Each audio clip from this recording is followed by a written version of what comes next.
আসসালামু আলাইকুম, welcome to BBA academy. BBA accounting first year এবং ম্যানেজমেন্ট সেকেন্ড ইয়ারের একটি ইম্পর্টেন্ট সাবজেক্ট হলো প্রিন্সিপালস অফ ফাইন্যান্স। আর প্রিন্সিপালস অফ ফাইন্যান্সের সবচেয়ে সহজ চ্যাপ্টার হলো রিস্ক অ্যান্ড রিটার্ন। এই চ্যাপ্টার থেকে প্রতি বছরই অঙ্ক আসে এবং শুধুমাত্র কয়েকটি সূত্র মুখস্থ করলে যে কোনো অঙ্ক আসলে পারা যায়। এছাড়া বাড়তি কোনোই নিয়ম নাই। আর নিয়ম বুঝতেই মেইনলি সমস্যা, কিন্তু এখানে সব কিছু তুলে ধরা থাকে যে এই রিকোয়ারমেন্ট করতে হবে, তাই শুধুমাত্র সূত্র মুখস্থ করলেই পারা যায়। তো প্রশ্নে চলে যাই। এই ক্যাটাগরির সালের কোশ্চেনগুলো রিসার্চ করে এই কয়েক ক্যাটাগরির ভিতরে অঙ্ক আসে, এর বাইরে কখনো অঙ্ক হয়নি।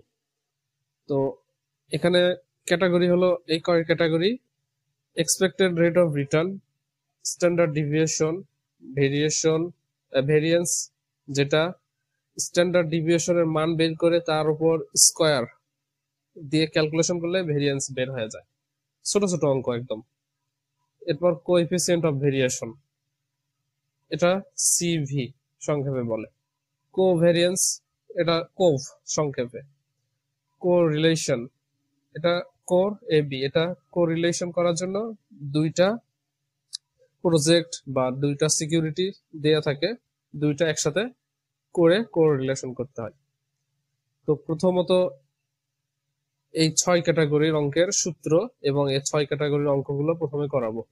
পোর্টফোলিওর এই ক্যাটাগরি আলাদা, সিএপিএম বা সিএমএল এটাও আলাদা। যখন এগুলো করাবো তখন এর সূত্রগুলো লিখে দেব, নিয়মগুলো তখন বলে দেব। এখন প্রথমত এই 6টা ক্যাটাগরির সূত্রগুলো লিখে এবং আজকে আর একটা অঙ্কর মাধ্যমে দেখাবো এই চ্যাপ্টার অঙ্কগুলো কত ইজি। তো প্রথমত এই কয়টা সূত্র যদি মুখস্থ করা হয় তাহলে আর যে কোনো অঙ্ক করা সম্ভব, অন্য কোনো নিয়ম প্রয়োজন নেই। সেই কারণে প্রথমত আপনারা নিয়মের পরিবর্তে, যেহেতু নিয়ম নেই, সূত্রগুলো বেশিভাবে মুখস্থ করবেন। আর এখানে সূত্রগুলো আমি সহজ ওয়েতে তুলে দিয়েছি, এটা আপনারা স্ক্রিনশট করে খাতায় তুলে নেবেন।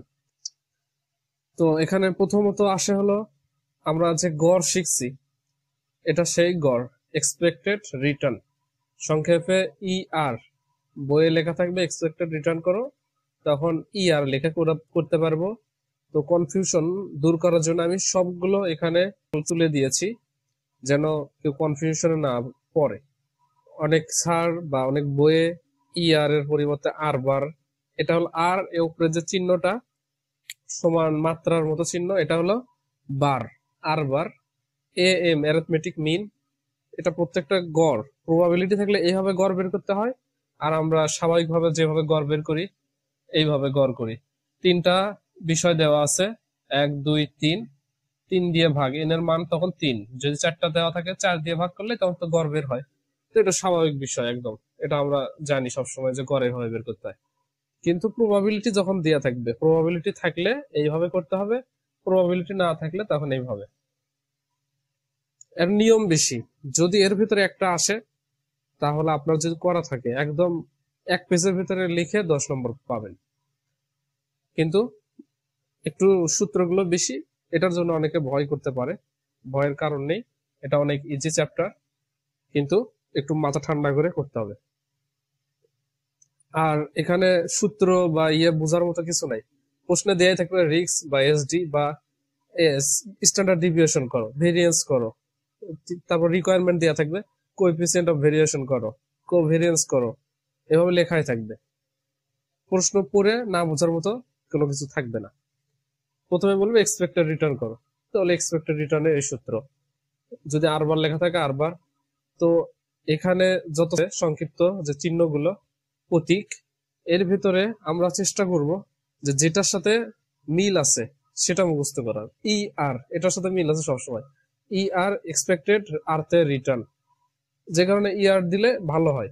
অনেক বই এগুলা দিছে, কিন্তু আমি এগুলো তুলে দিছি হচ্ছে যেন আপনারা কনফিউশনে না পড়েন যে এখানে ই আর দিয়ে করে দিছি আমি, আবার অন্য বইয়ে আর বার দিছে কেন, এটা কি ভুল হলো নাকি, এর জন্য আর কি। তো দ্বিতীয় হচ্ছে রিস্ক, রিস্ক বের করতে বলবে বা স্ট্যান্ডার্ড ডিভিয়েশন করতে বলবে, লেখা থাকবে স্ট্যান্ডার্ড ডিভিয়েশনে অনেক বইয়ে সিগমা লেখা থাকতে পারে, এটা হলো সিগমা। তো সিগমা দেওয়ার চাইতে এসডি এটা দেয়া অনেক ভালো, কারণ এসডি, এসতে হলো স্ট্যান্ডার্ড, ডি তে ডেভিয়েশন, স্ট্যান্ডার্ড ডেভিয়েশন। তাহলে এসডি সংক্ষিপ্ত লিখলে শর্ট ফর্ম হিসাবে এটাই মনে রাখার জন্য ভালো হবে। ভেরিয়েন্স, ভেরিয়েন্স আমরা এসডির উপর স্কোয়ার, এসডি বের করে শুধু স্কোয়ার দিয়ে মানটাই এক লাইনে এই অঙ্ক শেষ। সবগুলো রিকোয়ারমেন্ট একটাতে দেবে না, এই তিনটা দিল, আবার এই তিনটা দিল একটা অঙ্কে, তিনটা দিয়ে 10 নম্বর। এক্সপেক্টেড রিটার্ন বের করতে বললো, স্ট্যান্ডার্ড ডিভিয়েশন, এরপর বললো ভেরিয়েন্স বের করো, তাহলে শেষ ভেরিয়েন্সের কাজ। এই অঙ্কটা যদি বলে covariance CV, coefficient of variation, এটা যদি বের করতে বলে তো এসডি এখানে বের করাই থাকবে, এক্সপেক্টেড রিটার্নও বের করা থাকবে, শুধু এটা দিয়ে এটা ভাগ করলে এক লাইনে অঙ্ক শেষ। যদি বলে কোভেরিয়েন্স তাহলে অপশন কমে দিবে, যেগুলো একটু বড় সূত্র অপশন কমে দিবে, ছোট সূত্র অপশন বেশি দিবে। এই কোএফিসিয়েন্ট অফ ভেরিয়েশন সিভি এটা গেল, এসডি বা sigma, sigma standard deviation, sigma, সিগমাকে ভাগ হলো ই আর এক্সপেক্টেড রিটার্ন দিয়ে। তো এসডি আমরা লিখবো সবসময়, এসডি তে স্ট্যান্ডার্ড ডিভিয়েশন, এটা মনে থাকবে। অনেক সময় সিগমা মনে থাকবে না যে সিগমা দ্বারা কি পড়ছি আমি, সিগমা দ্বারা স্ট্যান্ডার্ড ডিভিয়েশন না ভেরিয়েশন, ভেরিয়েন্স, ভেরিয়েন্সের এখানেও সিগমা আছে, কিন্তু স্কোয়ার কথা যদি মনে না থাকে। তো এই সূত্রগুলো অনেক একটু পেঁচালো, যে কারণে সহজভাবে মনে রাখার জন্য আপনারা এগুলো পড়বেন। কোভেরিয়েন্স, কোভ, কোভ ভেরিয়েন্স দুইটা সিকিউরিটি বা শেয়ার যেগুলোতে আমরা বিনিয়োগ করব, দুইটা বিষয় নিয়ে এই কোভেরিয়েন্স করতে হয়। সে কারণে কোভ এ বি, এ একটা সিকিউরিটি, বি একটা সিকিউরিটি, অঙ্ক করার মাধ্যমে তখন একদম প্র্যাকটিক্যালি বোঝালে অনেক সহজে বুঝতে পারবেন। কোরিলেশন, কোর এ বি, এটাও দুইটা সিকিউরিটি মিলে, সিকিউরিটিজ দুইটা হচ্ছে CoV A B, CoV A B যেটা থেকে বের করলাম, এটা দিয়ে আবার স্ট্যান্ডার্ড ডিভিয়েশন এ, স্ট্যান্ডার্ড ডিভিয়েশন বি, এ সিকিউরিটির জন্য স্ট্যান্ডার্ড ডিভিয়েশন একটা বের করতে হবে, আবার এসডি বের করতে হবে বির জন্য একটা। তো এটা গেল সূত্র। এখন আসি হচ্ছে এই চ্যাপ্টার নিয়ে, এই চ্যাপ্টারের নাম হলো রিস্ক এন্ড রিটার্ন। রিস্ক কি? রিস্ক হলো ঝুঁকি। তাহলে ঝুঁকি বলতে অনিশ্চিত কারণে আর্থিক ক্ষয়ক্ষতি হওয়ার সম্ভাবনাকে ঝুঁকি বলা হয়। অনিশ্চিত কারণে বিভিন্ন বিষয় আমরা জানি না, অনিশ্চিত, সেগুলোর কারণে আর্থিক ক্ষয়ক্ষতি হতে পারে, এমন সম্ভাবনা হলে সেটাকে আমরা ঝুঁকি বলি। বা প্রতিকূল কোনো ঘটনা ঘটা, অনুকূল মানে তো আমাদের অনুকূলে, আমাদের পক্ষে, প্রতিকূল মানে আমাদের বিপক্ষে, আমরা যেটা করব তার বিপরীত কিছু হওয়াই হলো ঝুঁকি। রিস্ক এবং রিটার্ন, রিটার্ন মানে হলো আয়। আমরা বিনিয়োগ করিব বিভিন্ন বন্ড বা সিকিউরিটি, এই বিনিয়োগ যেখানে বিনিয়োগ করি এই বিনিয়োগকৃত সম্পদ থেকে নির্দিষ্ট সময় পর পর, একটা নির্দিষ্ট সময় পর পর আমরা ওখান থেকে সুদ বা যে কোনো অর্থ, মুনাফা গ্রহণ করি, আর ওই অর্থটাই হলো আসল টাকা রেখে দিয়ে নির্দিষ্ট সময় পর পর যেটা পাবো সেটা হলো রিটার্ন, আয়। তো এটা গেল রিটার্ন। এরপর হচ্ছে ফতিয়ারে আছে হলো পোর্টফোলিও ম্যানেজমেন্ট। তো পোর্টফোলিও ম্যানেজমেন্ট কি? ম্যানেজমেন্ট মানে তো আমরা জানি ব্যবস্থাপনা, কোনো কিছু ব্যবস্থা করা, ম্যানেজমেন্টের কাজ। তো পোর্টফোলিও ম্যানেজমেন্ট, পোর্টফোলিও হচ্ছে আমাদের টাকা আছে, আমরা এক জায়গায় বিনিয়োগ করলাম, এটা হলো বি, আমরা বিনিয়োগ করলাম হচ্ছে এ হলো খামার, বি হলো এ হলো মুরগির খামার, বি হলো গরুর খামার। তো দুইটা অপশন যখন নিব, একটাতে করলে ঝুঁকির সম্ভাবনা বেশি থাকে আর কি, দুইটাতে করলে গড়ের ঝুঁকি কমে আসে। কারণ আমরা মুরগি খামার করলাম, মুরগির অসুখ হয়ে সব মুরগি মারা গেল, কিন্তু গরুটা তখন থাকবেই, দুইটা একসাথে তো আর নষ্ট হবে না, যখন একটা নষ্ট হলে আরেকটা থাকবে। তো দুইটা জায়গায় বিনিয়োগ করাই হলো পোর্টফোলিও বিনিয়োগ। তো এরপরে এই বিষয়গুলো নিয়ে আলোচনা করা হবে, যেহেতু তিনটা ক্যাটাগরি, প্রথম ক্যাটাগরির ভিতরে এই অঙ্কগুলো, দ্বিতীয়তে পোর্টফোলিও, তৃতীয়তে সিএমএল বা এসএমএল বা সিএমএল বা হচ্ছে সিএপিএম। তো এখন আসি অঙ্কে। তো এই অঙ্কটা এসেছিল 2015 সালে ম্যানেজমেন্ট ডিপার্টমেন্টে। প্রশ্ন বলছে you have the following two investment, আপনার কাছে দুইটা ইনভেস্টমেন্ট অপরচুনিটি সুযোগ আছে এক্স এন্ড ওয়াই। তো এই অঙ্ক করার জন্য সাধারণত এইসব বাংলা কিছু প্রয়োজন নেই, শুধু দেখতে হবে এক্সপেক্টেড রেট অফ রিটার্ন, এরপর রিস্ক বা স্ট্যান্ডার্ড ডিভিয়েশন, কোভিডেন্স এসব লিখলেই সেগুলো বের করতে হবে শুধু। তো এখানে তারপরে তথ্যে ইকোনমিক্স কন্ডিশন দিয়ে আছে গুড ব্যাড, ভালো আর একটা খারাপ, প্রবাবিলিটি সম্ভাবনা দেয়া আছে, আর একটা আছে রিটার্ন আয়ের সম্ভাবনা, এক্স প্রজেক্ট আর একটা ওয়াই প্রজেক্ট। তো এক্স প্রজেক্টে আয়ের সম্ভাবনা 50%, প্রবাবিলিটির সম্ভাবনা 50%, আয় হওয়ার সম্ভাবনা আছে 50%, আবার 0% আয় হওয়ার সম্ভাবনা আছে 50%। তো পার্সেন্ট এটা 0.50 লিখছে, পার্সেন্ট একবারে ক্যালকুলেশন করছে। আবার ওয়াই প্রজেক্ট ওয়াই যেটা রিটার্ন ওয়াই লিখছে, এখানে আছে রিটার্ন ওয়াই এর 50%, আবার সম্ভাবনা 50% আছে 0% হওয়ার। তাহলে 0% হতে পারে সেটা 50% সম্ভাবনা, আবার 50% আয় হতে পারে এই প্রজেক্টটা থেকে। তো এটা ক্যালকুলেশন করতে বলছে expected rate of return, you are required to calculate expected rate of return.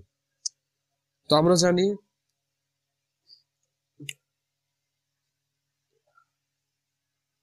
We know expected rate of return কে আমরা সংক্ষেপে ই আর এভাবে লেখা যায়। ই আর যদি একসাথে লিখি কোনো সমস্যা নেই, সূত্র ঠিক তো সব ঠিক, এসব তেমন গুরুত্বপূর্ণ না। এরপরে আমরা সূত্র জানি যে সামোশন, এটা হলো সমষ্টি। যদি আপনার কাছে এরকম 1 2 3 4 এরকম থাকে, সবগুলো সামোশন করতে বলে। সামোশন মানে সমষ্টি, সমষ্টি মানে সবগুলো যোগ। 1 আর 2 3, 3 3 6 আর 4 10, তাহলে সামোশন করলে এগুলোর মান আসে 10। সামোশন মানে এই সমষ্টি সব যোগ করা। তো এখানেও সামোশন, সামোশন আর আই পি আই, এই দুইটা যে কোনো সংখ্যা বা অক্ষর যে কোনো কিছু দুটো একসাথে থাকা মানে গুণ হিসাবে আছে। যদি এক্স ওয়াই একসাথে দেওয়া হয়, এক্স আর ওয়াই গুণ হিসাবে আছে, এটাও গুণ হিসাবে আছে। এখন গুণ করে যোগ করতে হবে।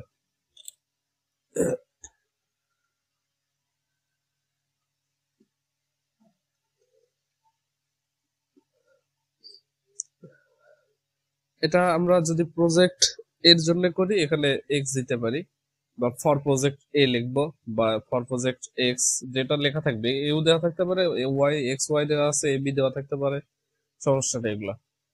তাহলে এক্সপেক্টেড রিটার্ন এক্স বের করেছি এক্স প্রজেক্টের জন্য, এটা আর প্রবাবিলিটি। এখন আর আর হচ্ছে রিটার্ন, তো আমরা আর এর মান দিব, প্রথমটা 50%, 50% পার্সেন্ট করলে 0.50। এরপর কি আছে গুণ, মাঝখানে গুণ প্রবাবিলিটি, পিতে প্রবাবিলিটি, প্রবাবিলিটি এ আই মানে যতগুলো ঘর হবে ততগুলো। আয়ের মান এখন প্রথম ঘর, সেজন্য প্রথম 1 লিখতে হবে, আয়ের মান 1। দ্বিতীয় ঘর আয়ের মান 2। এটা হচ্ছে সংক্ষিপ্ত ভাবে সূত্র লিখছে। এই ঘর যতগুলো হবে আয়ের মান তত বাড়তে থাকবে। প্রথম ঘর, তাহলে প্রথম ঘরের আর, তারপর প্রথম ঘরের পি, দ্বিতীয় ঘর, দ্বিতীয় ঘরের আর, দ্বিতীয় ঘরের পি। এটা আমরা যদি 2 ঘর আছে, 2 ঘরের সূত্র যদি বানাই, এখান থেকে সূত্র হবে এরকম, আর 1 গুণন পি 1, এই দুইটাই বসানো হলো। প্রথম ঘর, প্রথম সারিতে প্রবাবিলিটি, তারপরে রিটার্ন। এবার দ্বিতীয় সারি নেব, সমষ্টি মানে যোগ, যোগ করব দ্বিতীয় সারি। এবার দ্বিতীয় সারিতে প্রথমে রিটার্ন, রিটার্ন হলো 0%, তাহলে এটা 0.0 গুণন প্রবাবিলিটি নিব, পিতে প্রবাবিলিটি, রিটার্ন তো নিলাম দ্বিতীয় ঘরে। তাহলে এইভাবে দ্বিতীয় ঘর, সে কারণে R2 গুণন P2। তৃতীয় ঘর থাকলে R3 গুণন P3, আর সবগুলো যোগ করতে হবে। এই দুইটা গুণ করার পর আবার যোগ, আবার দ্বিতীয় ঘরের এই দুইটা গুণ, তৃতীয় ঘরের এইভাবে করতে হবে। তো আমরা প্রথম ঘরের এটা আর এটা গুণ, এটার রিটার্ন হলো 0.50, প্রবাবিলিটি 0.50 প্লাস দ্বিতীয় সারি আর আছে রিটার্ন 0%, 0.0 গুণন P2, প্রবাবিলিটি 2 হলো দ্বিতীয় ঘরের 0.50। এখন যদি যোগ করি 0.50 যোগ করলে 0.25, 5×5 = 25, এরপরে প্লাস এটা 5.50 আর 0 সাথে গুণ করলে 0ই হয়, তাহলে এটা 0 যোগ করলে 0.25। এটা হলো পার্সেন্ট করতে হবে, তাহলে এটার সাথে গুণ হলো 100, পার্সেন্ট করলে গুণ 100 দিব, তাহলে 25% বের হলো। ইয়ার এক্সেরটা বের হলো, এবার ওয়াইটা বের করতে হবে। ঠিক একই সূত্র, শুধু মানগুলো চেঞ্জ। এটা এক্স বের করলাম, এবার ওয়াই। ওয়াই এর ক্ষেত্রে প্রথম সারি 1 মানে প্রথম সারিগুলো, প্রথম সারির আর রিটার্ন বের হয়েছে 0% করলে 0.0 গুণন পি, প্রবাবিলিটি একটাই, দুইটা প্রজেক্টের জন্য একটাই, 0.50 প্লাস আর 0.50 ইন্টু প্রবাবিলিটি 2, 0.50। এখন এটা ক্যালকুলেশন করলে 0 প্লাস এটা 0.25, এটা এখন শতকরাই করলে এর সাথে গুণন হলো 100, তাহলে 25%। তাহলে প্রজেক্ট এক্স এবং ওয়াই যেটা দুটার রিটার্ন 25% গড় বের হয়েছে, এক্সপেক্টেড রিটার্ন। তো এটাই ছিল অঙ্ক। এভাবে সবগুলো অঙ্ক ঠিক একই ভাবে, এখানে দুইটা তথ্য দেওয়া আছে, তথ্য যদি 4-5টা দেওয়া থাকে তখন একটু এই ক্যালকুলেশনটা বড় হবে, এই আর কি।